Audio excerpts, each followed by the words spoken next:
بسم الله الرحمن الرحيم. وعن ابن عمر رضي الله عنه أنه كان إذا سلم على ابن جعفر قال السلام عليك يا ابن ذي الجناحين. رواہ البخاری. حضرت عبداللہ ابن عمر رضی اللہ تعالی عنہما سے منقول ہے، فرماتے ہیں کہ جب آپ یعنی خود ابن عمر جب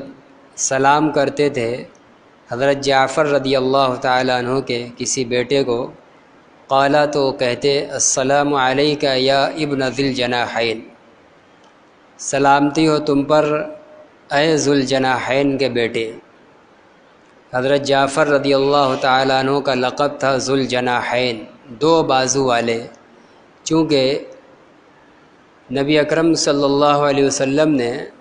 حضرت جعفر رضی اللہ تعالیٰ عنہ کو جنت کے اندر دیکھا تھا کہ آپ جنت میں اس حال میں ہیں کہ آپ کے دو بازو ہیں اور آپ ان کے ذریعے اڑ رہے ہیں، تو اسی لیے ان کو ذو الجناحین کہا جاتا ہے. عبداللہ ابن عمر رضی اللہ تعالیٰ عنہ کا معمول اور ان کی عادت یہ تھی کہ حضرت جعفر رضی اللہ تعالیٰ عنہ کے اہل بیت میں سے ہونے کے اکرام اور اعزاز کی وجہ سے ان کے بیٹوں کو جب سلام کرتے تھے تو اسی ذو الجناحین لقب کی طرف نسبت کر کے مخاطب فرماتے تھے. تو اس کتاب کے مصنف اس کتاب کے اندر یہ جو عنوان قائم کر رہے ہیں، یہ جو بیان چل رہا ہے نبی اکرم صلی اللہ علیہ وسلم کے اہل بیت یعنی آپ کے گھر والوں کے فضائل اور ان کے مناقب کا بیان چل رہا ہے. اسی ضمن میں حضرت جعفر رضی اللہ تعالیٰ عنہ اور ان کے بیٹے کا ذکر لا رہے ہیں کہ عبداللہ ابن عمر رضی اللہ تعالیٰ عنہما ان کے ساتھ کس طرح اکرام کا معاملہ فرماتے تھے. وعن البراء رضی اللہ عنہ قال رأيت النبي صلی اللہ علیہ وسلم والحسن بن علی على عاتقه يقول اللهم انی احبه فاحبه متفق علیہ. حضرت براء ابن عازب رضی اللہ تعالی عنہ سے روایت ہے، فرماتے ہیں کہ میں نے نبی کریم صلی اللہ علیہ وسلم کو دیکھا اس حال میں کہ حضرت حسن ابن علی رضی اللہ عنہما آپ کے کاندھے پر تھے. حضرت علی رضی اللہ تعالیٰ عنہ کے بڑے صاحبزادے حضرت سیدنا حسن رضی اللہ تعالیٰ عنہ جو ابھی بچے تھے، کم عمر تھے، فرماتے ہیں کہ میں نے اس حال میں دیکھا کہ آپ کی یہ نواسے آپ کے کاندھے پر تھے. یقول، آپ صلی اللہ علیہ وسلم فرما رہے تھے اللہم انی احبہ، اے اللہ میں اس سے محبت رکھتا ہوں، اس سے جو میرا نواسا ہے حضرت حسن، میں اس سے محبت رکھتا ہوں. فاحبہ، اے پروردگار آپ بھی اس سے محبت کیجئے، آپ بھی اس سے محبت رکھیے. اس حدیث سے نبی اکرم صلی اللہ علیہ وسلم کا کس درجہ والہانہ اور محبت کا تعلق تھا اپنے نواسے حضرت حسن رضی اللہ تعالیٰ عنہ کے ساتھ، اس کا بیان ہے کہ جیسے ایک باپ اپنے بچوں کو کھلاتا ہے اور کبھی اس کو کندھے پر بیٹھاتا ہے، ٹہلاتا ہے، نبی اکرم صلی اللہ علیہ وسلم باوجود خاتم النبیین ہونے کے، نبی الانبیاء ہونے کے، گھر کے افراد کے ساتھ اور بچوں کے ساتھ بے تکلفانہ زندگی ہوتی تھی. عام آدمی جیسے اپنے بچوں کو کندھوں پر اٹھاتا ہے تو آپ بھی ازراہ محبت، چونکہ آپ کے گھر کے اندر یہی بچے تھے آپ کے نواسے، تو آپ ان کے اپنے گود میں اپنے کاندھوں پر اٹھاتے تھے، چلاتے تھے، پھرتے تھے اور ان سے اپنی محبت کا اظہار بھی کرتے تھے اور اللہ کو بھی درخواست کرتے تھے کہ اللہ میرے اس نواسے سے آپ بھی محبت رکھیے. تو نبی کے اپنے نواسے سے تعلق کا پتہ چل رہا ہے اور یہ بھی پتہ چل رہا ہے کہ جو چیز نبی کی محبوب ہے اور جس چیز کے بارے میں نبی اللہ سے کہہ رہے ہیں کہ آپ بھی اس کو محبوب رکھیے، تو ہمارے اور عام انسانوں کے لیے ہرگز اب یہ جائز نہیں ہو سکتا کہ وہ چیز اس کے لیے محبوب نہ ہو، اس کے دل کے اندر اس چیز کی محبت نہ ہو جس کی محبت نبی اکرم صلی اللہ علیہ وسلم کے دل کے اندر تھی. اور جس کی محبت کا آپ اللہ سے درخواست کیا کرتے تھے۔ وعن ابی ہریرہ رضی اللہ عنہ قال خرجت مع رسول اللہ صلی اللہ علیہ وسلم فی طائف من النہار حتی اتا خباء فاطمۃ۔ حضرت ابو ہریرہ رضی اللہ تعالیٰ عنہ سے روایت ہے، فرماتے ہیں کہ میں رسول اللہ صلی اللہ علیہ وسلم کے ساتھ دن کے ایک حصے میں نکلا، دن کے کسی حصے میں آپ کے ساتھ نکلا، حتی اتا خباء فاطمۃ، یہاں تک کہ آپ حضرت فاطمہ رضی اللہ عنہا کے مکان کے پاس پہنچے۔ نکل کر ان کے ساتھ حضرت ابو ہریرہ رضی اللہ تعالیٰ عنہ بھی تھے۔ آپ اپنی صاحبزادی حضرت فاطمہ کے خیمے اور ان کے مکان کے پاس آئے۔ فقالا، اور دروازے پر کھڑے ہو کر یہ آواز دی، اثم لوکا یعنی حسنن، کیا وہاں چھوٹا بچہ ہے؟ کیا وہاں چھوٹا بچہ ہے؟ لوکا عربی کے اندر چھوٹے اور معصوم بچے کو کہا جاتا ہے، تو لوکا کہہ کر، چھوٹا بچہ کہہ کر آپ نے آواز لگائی، اور مراد آپ کی تھی حضرت حسن۔ شاید یہ اس وقت کا واقعہ ہے کہ ابھی حضرت حسین رضی اللہ تعالیٰ عنہ کی ولادت نہیں ہوئی تھی، اس لیے آپ نے حسن کو چھوٹا بچہ کہہ کر پکارا اور سوال فرمایا کہ گھر کے اندر وہ ہے۔ فلم یلبث ان جاء یسعی، دیکھتے ہی دیکھتے حضرت حسن رضی اللہ تعالیٰ عنہ دوڑ کر آ گئے، آواز سنتے ہی اپنے نانا جان کی فوراً دوڑ کر آ گئے۔ حتی اعتنق کل واحد منہما صاحبہ، یہاں تک کہ دونوں میں سے ہر ایک نے اپنے ساتھی سے معانقہ کیا، یعنی نانا اور نواسے دونوں ایک دوسرے سے گلے لگ گئے۔ نانا نے نواسے کو گلے لگا لیا۔ فقال رسول اللہ صلی اللہ علیہ وسلم، حضرت ابو ہریرہ فرماتے ہیں کہ پھر رسول اللہ صلی اللہ علیہ وسلم نے فرمایا، اللہم انی احبہ فاحبہ، اے اللہ میں اس سے محبت رکھتا ہوں، آپ بھی اس سے محبت رکھیے، واحب من یحبہ، اور آپ ہر اس شخص سے محبت رکھیے جو اس سے محبت رکھے، جو میرے اس نواسے سے محبت رکھے، ایسے تمام لوگوں سے آپ بھی محبت رکھیے، ان کو اپنا محبوب بنائیے۔ اس حدیث سے بھی حضرت حسن رضی اللہ تعالیٰ عنہ کی، جو اہل بیت کے افراد میں سے ایک فرد ہیں اور رسول اللہ صلی اللہ علیہ وسلم کے لاڈلے نواسے ہیں، ان کی محبت کا پتہ چلتا ہے کہ ہر ایمان والے کے دل کے اندر اہل بیت کے سبھی حضرات کی، اور خصوصاً حضرت حسن رضی اللہ تعالیٰ عنہ کی محبت بھی دل کے اندر ہونی چاہیے۔ وعن ابی بکرۃ رضی اللہ عنہ قال رأیت رسول اللہ صلی اللہ علیہ وسلم علی المنبر والحسن بن علی الی جنبہ وهو يقبل على الناس مرة وعليه اخرى۔ حضرت ابو بکرہ نفع ابن الحارث رضی اللہ تعالیٰ عنہ سے روایت ہے، وہ فرماتے ہیں کہ میں نے رسول اللہ صلی اللہ علیہ وسلم کو منبر پر دیکھا،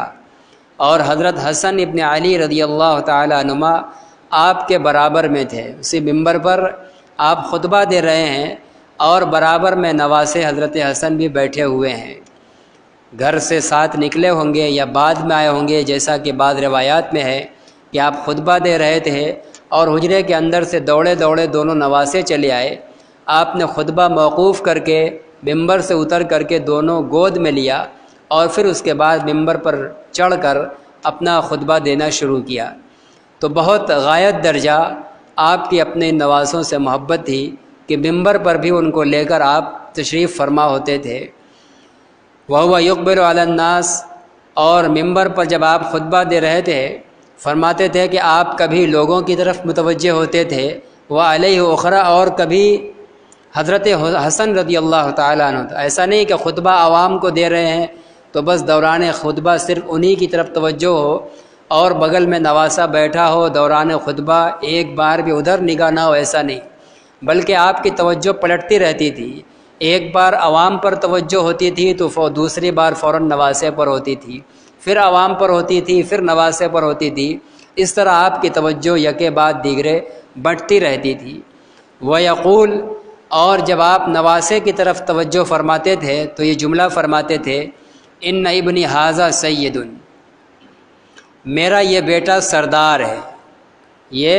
سردار ہوگا، یعنی اپنی قوم کا رہبر ہوگا، اور تمام لوگوں پر خیر اور بھلائی میں فائق اور برتر ہوگا۔ وَلَعَلَّ اللَّهَ أَن يُصْلِحَ بِهِ بَيْنَ فِئَتَيْنِ عَظِیمَتَيْنِ مِنَ الْمُسْلِمِینَ، اور امید ہے کہ اللہ سبحانہ و تعالیٰ اس نواسے کے ذریعے، میرے اس بیٹے کے ذریعے مسلمانوں کی دو بڑی جماعت کے درمیان صلح کرائے گا۔ میرا یہ بیٹا، یہ نواسے آپ تھے، نواسے کو بھی بیٹا کہہ دیا جاتا ہے، تو حکماً اور عرفاً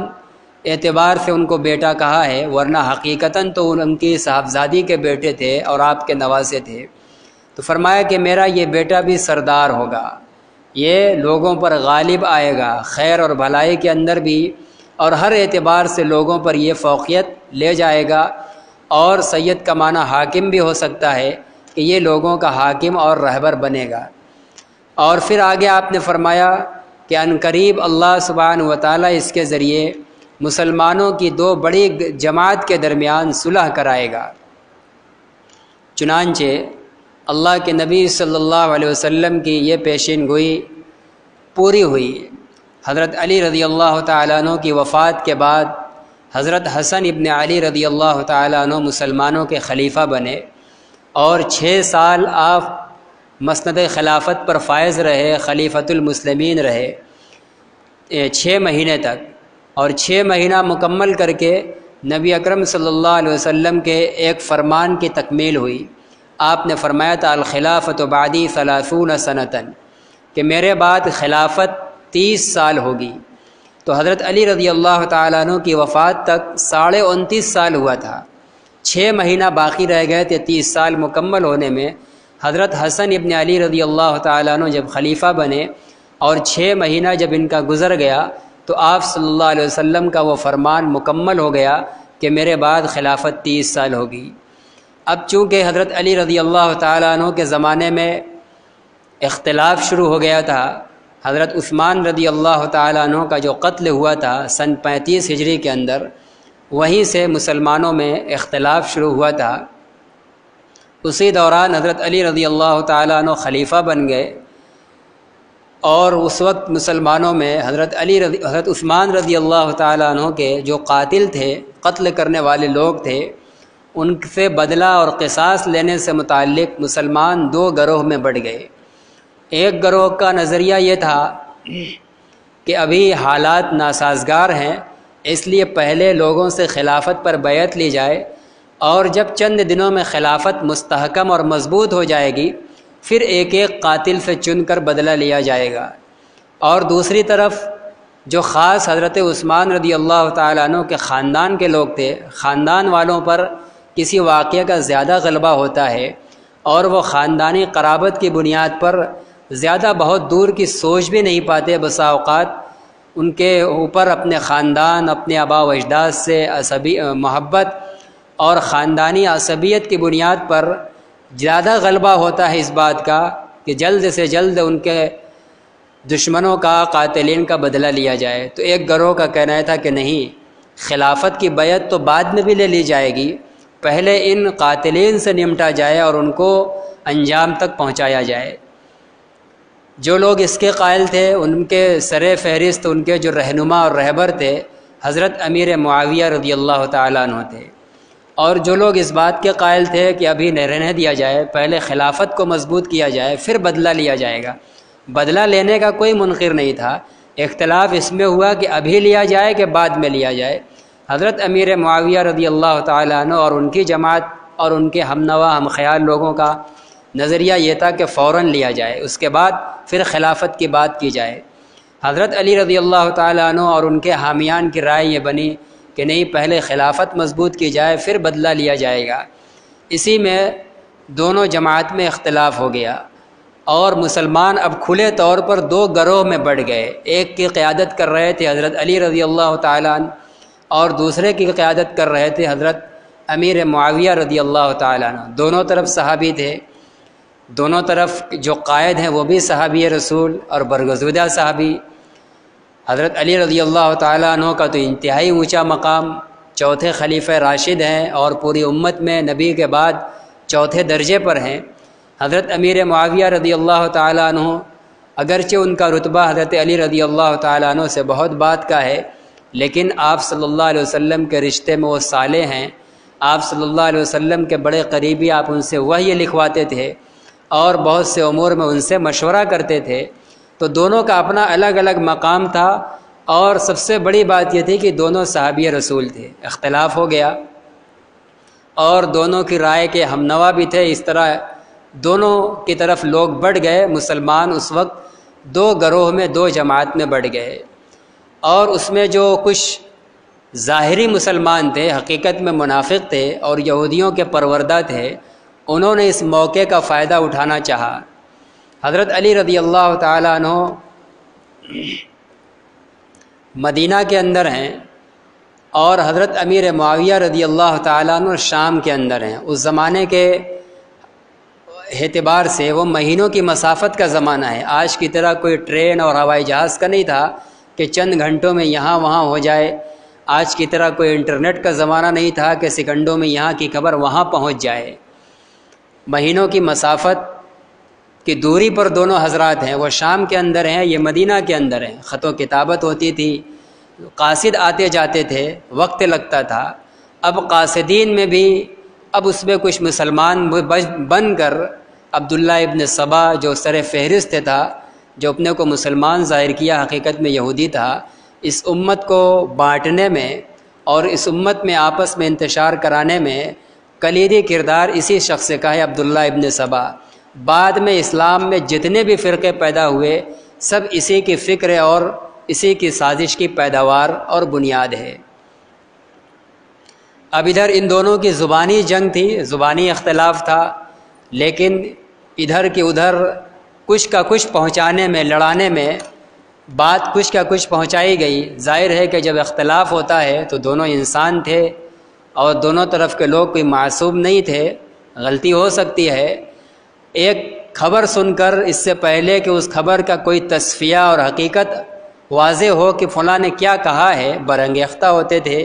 بیچ میں لوگ لڑانے والے ہوتے تھے، یہاں تک کہ دونوں طرف سے لوگ نکل گئے اور پھر دونوں میں جنگ کی نوبت آ گئی۔ اور جنگ میں پیش رہنے والے اور پہلے تلوار نکالنے والے وہی لوگ ہیں جو بعد میں ثابت ہوا کہ وہ عبداللہ ابن سبا کے فکر کے لوگ تھے، وہ صحابہ میں سے نہیں تھے۔ لیکن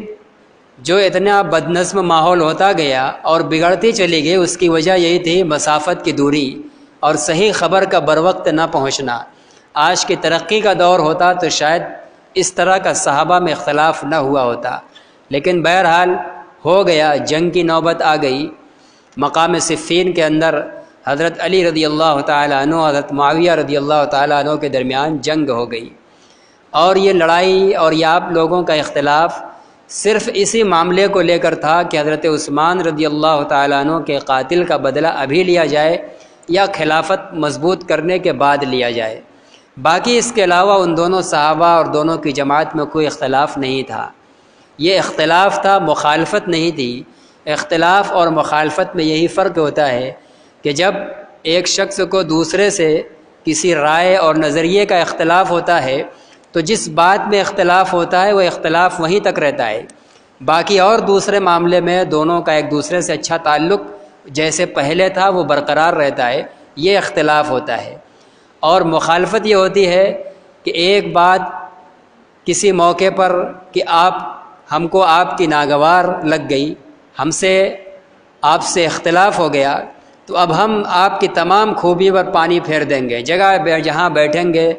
دشمنی اور عداوت بتیائیں گے اور آپ کی ہر اچھی بات کو ٹھکرائیں گے، پہلے کی اچھائیوں کو ٹھکرائیں گے اور جگہ جگہ آپ کو نیچا دکھانے کی کوشش کریں گے۔ یہ مخالفت ہوتی ہے، یہ مذمت ہے، یہ بری چیز ہے۔ لیکن اختلاف اگر اخلاص کے ساتھ ہو کوئی بری چیز نہیں ہے۔ تو صحابہ کا اختلاف بھی ایسے ہی تھا۔ چنانچہ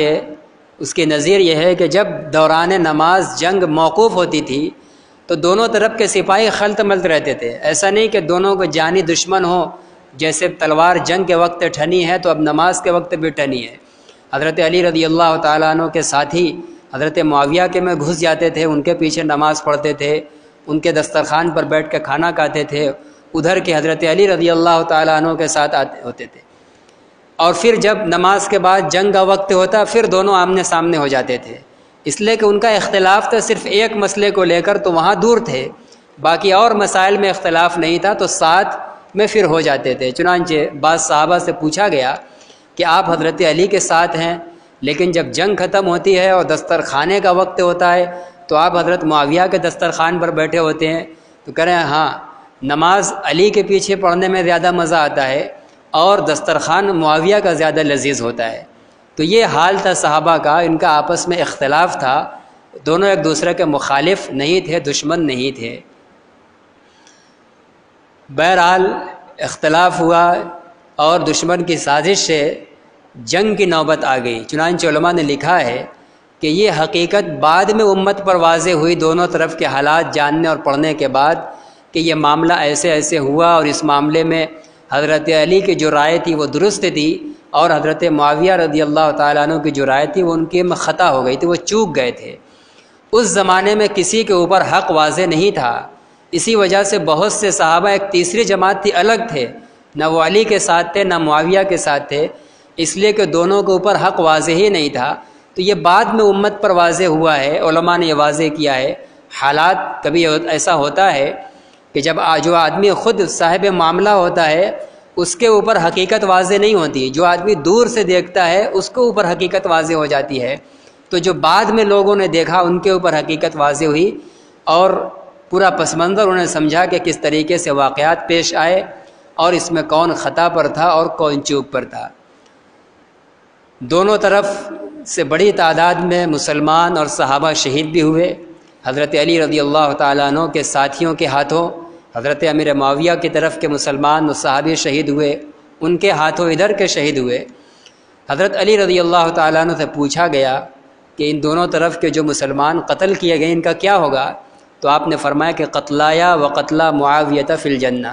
ہمارے طرف کے جو ان کے ہاتھ قتل کیے گئے ہیں اور ہمارے ہاتھ سے جو ان کی طرف کے آدمی قتل کیے گئے ہیں، دونوں طرف کے قتل کیے گئے وہ شہید ہیں، دونوں کے دونوں جنت میں جائیں گے۔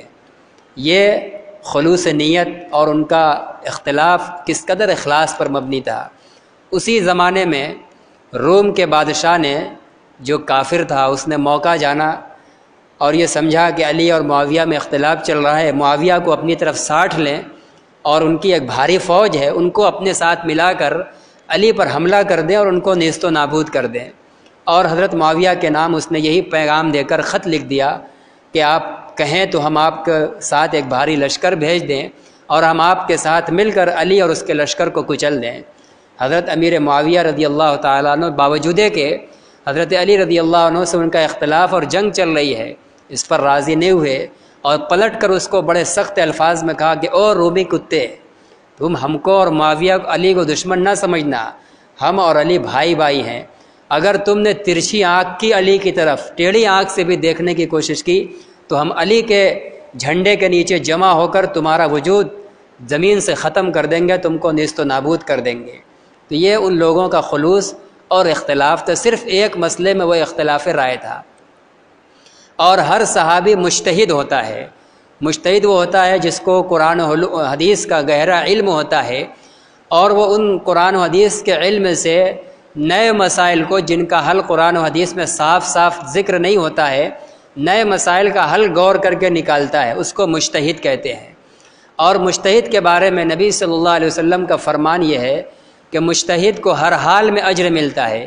ظاہر ہے کہ جب کوئی مجتہد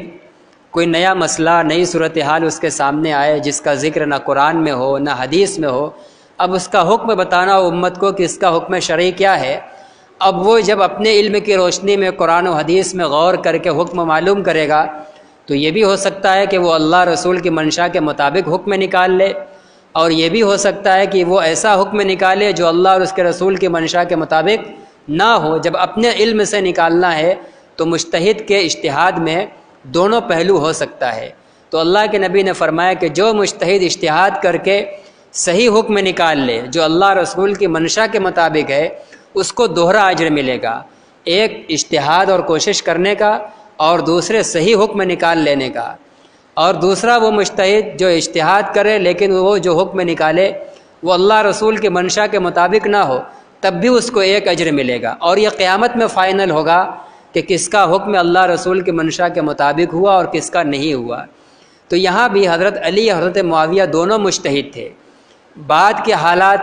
بعد کے علماء پر حالات کو پڑھ کر سامنے رکھ کر یہ واضح ہوا کہ حضرت علی کی جو رائے تھی وہ درست تھی، اس لیے ان کا اجتہاد صحیح اجتہاد تھا، اس لیے ان کو دوہرا اجر ملے گا اللہ کے نبی کے فرمان کے مطابق۔ اور حضرت معاویہ رضی اللہ تعالیٰ عنہ بھی چونکہ مجتہد تھے، انہوں نے اجتہاد کیا، ان کے رائے میں یہ بات ہے کہ نہیں پہلے قاتلین عثمان سے بدلہ لینا چاہیے، وہی ان کا اجتہاد چوک کر گیا، ان سے صحیح حکم نہیں نکل پایا، ان سے خطا ہو گئی، لیکن چونکہ وہ مجتہد تھے اس لیے ان کو بھی اجر ملے گا۔ اگر کوئی غیر مجتہد کسی نئے مسائل میں رائے زنی کرے گا وہ ہر حال میں گناہ گار ہوگا، اس لیے کہ وہ مجتہد نہیں ہے، اس کو اجتہاد کا حق نہیں ہے۔ جس کو اجتہاد کا حق نہیں ہے وہ صحیح حکم نکالے تب بھی گناہ گار ہوگا، اور جس کو اجتہاد کا حق ہے جو مجتہد ہے وہ صحیح حکم نکالے گا تو ڈبل اجر ملے گا، اور اگر حکم نکالنے میں غلطی ہو جائے گی تو تب بھی اس کو ایک اجر ملے گا، ایسا نہیں کہ وہ گناہ گار ہوگا۔ تو حضرت علی اور معاویہ کا ہی معاملہ تھا، حضرت علی بھی مجتہد تھے، ان کا اجتہاد درست ہو گیا، وہ دوہرے اجر کے مستحق ہیں۔ حضرت معاویہ رضی اللہ تعالیٰ عنہ بھی مجتہد تھے، ان کا اجتہاد چوک کر گیا، ان سے خطا ہو گئی، اس لیے ان کو ایک اجر ملے گا، لیکن بہرحال اجر کے مستحق دونوں ہیں۔ تو یہی دو جماعت ہو گئی تھی، اور یہاں تک کہ حضرت علی رضی اللہ تعالیٰ عنہ کا اسی حال میں وصال ہو گیا، وہ شہادت آپ کی ہو گئی 20 رمضان کو 47 ہجری کے اندر۔ آپ کے بعد حضرت حسن رضی اللہ تعالیٰ عنہ خلیفہ بن گئے، 6 مہینے تک انہوں نے خلافت کی، اور ابھی معاملہ ویسے ہی تھا۔ حضرت حسن رضی اللہ تعالیٰ عنہ کے زمانے میں اور حضرت علی رضی اللہ تعالیٰ عنہ کے بالمقابل جو گروہ تھا وہ اور طاقتور ہو گیا۔ حضرت حسن رضی اللہ تعالیٰ عنہ نے سوچا کہ اگر ہم یوں ہی جنگیں کرتے رہیں گے تو خود آپس میں مسلمانوں میں تلوار چل رہی ہیں، مسلمانوں کا خون بہے گا، تو انہوں نے چاہا کہ ہم یہ نہیں چاہتے کہ ہمارے ہاتھوں مسلمانوں کا خون بہے، اس لیے انہوں نے حضرت معاویہ رضی اللہ تعالیٰ عنہ کے آگے صلح کی پیشکش کر دی کہ آپ خلیفہ بن جائیے، آپ امیر المومنین بن جائیے، ہم آپ کی امارت اور خلافت پر راضی ہیں، ہم خلافت سے دستبردار ہوتے ہیں اور آپ کے ہاتھ پر بیعت کرنے کے لیے تیار ہیں، پوری خوشی اور رغبت کے ساتھ، کسی دباؤ میں نہیں۔ بہت سے لوگ حضرت حسن رضی اللہ تعالیٰ عنہ پر الزام لگاتے ہیں نعوذ باللہ کہ انہوں نے دباؤ میں آ کر یا بزدلی کی وجہ سے ایسا کیا ہے، ایسا نہیں، امت کی ہمدردی میں اور رسول اللہ صلی اللہ علیہ وسلم کی یہ پیشین گوئی پوری ہونی تھی، اس لیے بھی ان کے دل کے اندر یہ خیال ڈالا گیا اللہ کی طرف سے۔ آپ کے 6 مہینہ خلافت چھوڑنے کے بعد ایک تو اللہ کے نبی کا وہ فرمان پورا ہوا کہ خلافت میرے بعد 30 سال ہوگی، چنانچہ وہ حضرت حسن کے 6 مہینے خلافت کرنے کے بعد وہ مکمل ہو گیا۔ اب اس کے بعد جو حضرت معاویہ رضی اللہ تعالیٰ عنہ کو دور شروع ہوا ہے وہ خلافت کا دور نہیں ہے، وہ امارت کا دور ہے، اس کو امارت کہا جاتا ہے۔ خلافت جو رسول اللہ صلی اللہ علیہ وسلم کی جانشینی تھی اور وہ شورائی نظام کے ساتھ چلتی تھی، اب وہ نہیں تھا، اب وہ حضرت حسن پر ختم، حضرت معاویہ رضی اللہ تعالیٰ عنہ سے وہ امارت شروع ہو گئی، اسی لیے ان کو خلیفہ نہیں کہا جاتا ہے، ان کو امیر کہا جاتا ہے، امیر عادل۔ ہاں، لیکن ان کی امارت بھی انصاف پسند تھی، صحیح اور برحق تھی، وہ اپنی جگہ پر غلط نہیں تھے۔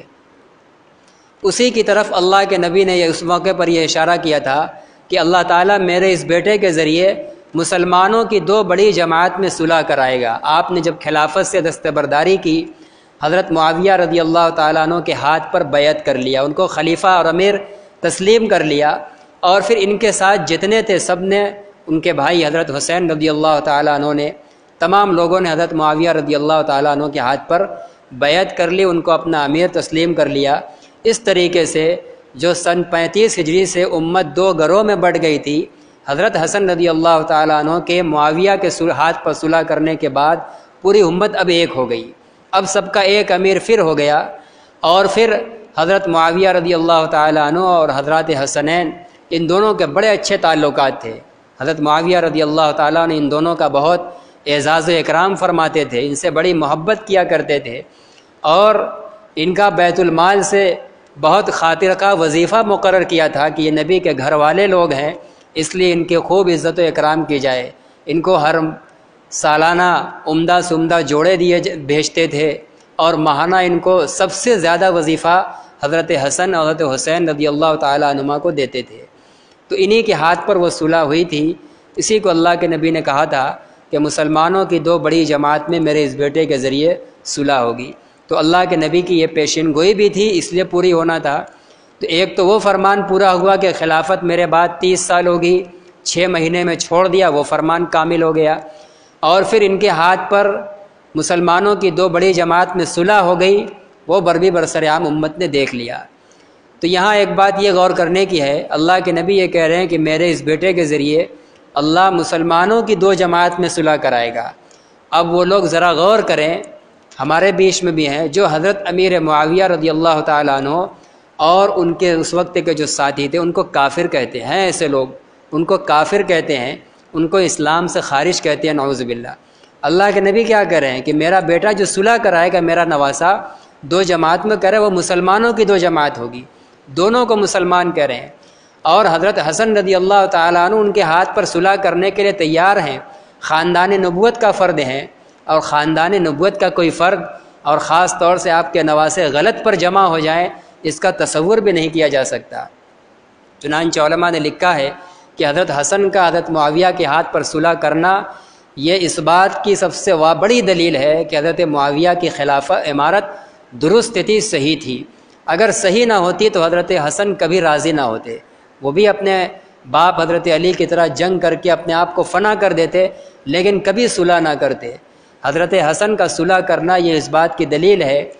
کہ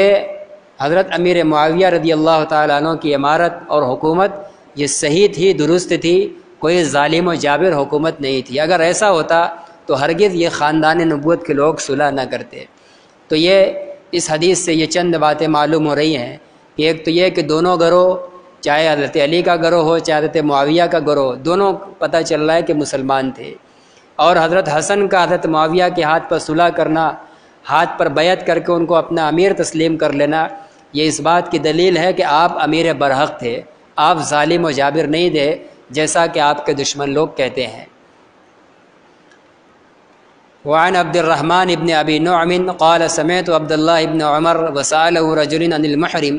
قال شعبۃ احسبه يقتل الذباب۔ عبد الرحمن ابن ابی نعم رحمۃ اللہ علیہ فرماتے ہیں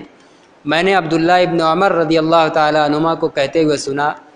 جب کہ ایک آدمی نے ان سے محرم کے بارے میں سوال کیا تھا۔ راوی حدیث شعبہ کہتے ہیں میرا خیال ہے کہ جس نے مکھی کو قتل کر دیا تھا۔ محرم جب حج کا احرام باندھ لیتا ہے تو اب اس کے لیے شکار کرنا، کسی کو قتل کرنا حرام ہو جاتا ہے، یہاں تک کہ مچھر اور مکھی مارنا بھی اس کے لیے حرام ہو جاتا ہے۔ عبداللہ ابن عمر رضی اللہ عنہ سے مسئلہ پوچھا گیا کہ ایک آدمی احرام کی حالت میں ہے اور اس نے مکھی قتل کر دیا، مکھی کو مار دیا، اس کا کیا حکم ہے؟ عبداللہ ابن عمر رضی اللہ تعالیٰ عنہ نے فرمایا اہل العراق یسألونی عن الذباب، یہ پوچھنے والا جو مرد تھا اس کا تعلق عراق سے تھا۔ کہا کہ عراق والے مجھ سے مکھی کا مسئلہ پوچھ رہے ہیں، ناراض ہو کر کہا کہ عراق والے مجھ سے مکھی کا مسئلہ پوچھ رہے ہیں۔ وقد قتلوا ابن بنت رسول اللہ صلی اللہ علیہ وسلم، حالانکہ انہی لوگوں نے رسول اللہ صلی اللہ علیہ وسلم کے نواسے کو قتل کیا ہے۔ نواسے کو قتل کرتے وقت مسئلہ نہیں پوچھا، اب مکھی قتل کرنے کا مسئلہ پوچھ رہے ہیں، غصے کا اظہار فرمایا عبداللہ ابن عمر رضی اللہ تعالیٰ عنہما نے۔ عراق کے اندر ہی کوفہ تھا، عراق پورا ملک ہے، اس کا ایک شہر ہے کوفہ۔ کوفہ والوں نے حضرت سیدنا حسین رضی اللہ تعالیٰ عنہ کو 10 محرم کے دن شہید کیا تھا، قتل کیا تھا، تو اسی پر ناراضگی کا اظہار کر رہے ہیں کہ نواسے رسول کو قتل کر دیا اور آج مکھی کے بارے میں مسئلہ پوچھ رہے ہیں۔ وقال رسول اللہ صلی اللہ علیہ وسلم، فرماتے ہیں کہ حالانکہ رسول اللہ صلی اللہ علیہ وسلم نے فرمایا تھا ہما ریحانی من الدنیا، وہ دونوں یعنی حسن اور حسین دنیا کے میرے پھول ہیں۔ ان دونوں کو قتل کرنے کا مطلب گویا کسی نے رسول اللہ صلی اللہ علیہ وسلم کے پھول کو قتل کر دیا۔ تو آپ کو نواسے رسول کو قتل کرنے وقت پوچھنے کی نوبت نہیں آئی، ایک مکھی کا مسئلہ ہم سے دریافت کر رہے ہیں۔ غصے کے انداز میں انہوں نے یہ ڈانٹ کے انداز میں جملہ ارشاد فرمایا کہ رسول اللہ صلی اللہ علیہ وسلم نے ان دونوں کے بارے میں یہ فرمایا تھا کہ یہ دونوں میرے نواسے حسن اور حسین، یہ دونوں میری دنیا کے پھول ہیں۔ چنانچہ آپ حدیثوں میں ہے کہ بسا اوقات ان دونوں کو جب گود میں لیتے تو جو آدمی پھول سونگھتا ہے، ایسے ان دونوں کو آپ سونگھتے تھے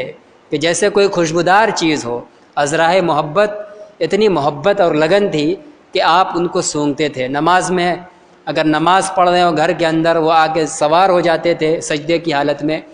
تو جب تک وہ خود ہٹتے نہیں تھے آپ سجدے سے اٹھتے نہیں تھے، جتنی دیر بیٹھے رہے آپ سجدہ لمبا کر دیتے تھے۔ یہ سب اپنے ان دونوں نواسوں کے ساتھ نبی کا والہانہ اور انتہائی گہرا محبت کا تعلق ہے۔ وعن انس رضی اللہ عنہ قال لم يكن احد اشبہ بالنبی صلی اللہ علیہ وسلم من الحسن ابن علی۔ حضرت انس رضی اللہ تعالیٰ عنہ فرماتے ہیں کہ رسول اللہ صلی اللہ علیہ وسلم سے مشابہت رکھنے والا حسن ابن علی سے زیادہ کوئی نہیں تھا۔ آپ کے جسم و جثے میں فرماتے ہیں کہ سب سے زیادہ جو شباہت ملتی تھی وہ حضرت حسن ابن علی رضی اللہ تعالیٰ عنہ کی، وہ بالکل آپ کے ہم شکل معلوم ہوتے تھے، اتنا زیادہ آپ کا ہم شکل اور کوئی نہیں تھا۔ وقال فی الحسین ایضا، اور حضرت انس رضی اللہ تعالیٰ عنہ نے حضرت حسین رضی اللہ تعالیٰ عنہ کے بارے میں بھی فرمایا ہے کہ کان اشبہہم برسول اللہ صلی اللہ علیہ وسلم، کہ آپ بھی یعنی حضرت حسین بھی رسول اللہ صلی اللہ علیہ وسلم سے لوگوں میں بہت زیادہ مشابہت رکھتے تھے، یعنی رسول اللہ صلی اللہ علیہ وسلم کے جسم و جثے میں مشابہت کے بالکل قریب یہی دونوں نواسے تھے، یعنی ان کے یہ دونوں گویا رسول اللہ صلی اللہ علیہ وسلم کے بہت ہم شکل تھے، کسی اور کی اتنی زیادہ آپ سے شکل نہیں ملتی تھی جتنی آپ کے دونوں نواسے کی ملتی تھی۔ اللہ تعالیٰ ہم تمام لوگوں کو ان ہدایات پر عمل کرنے کی اور خاندان نبوت کے ہر فرد سے سچی اور پکی محبت اور عقیدت کی توفیق عطا فرمائے۔ وآخر دعوانا الحمد للہ رب العالمین۔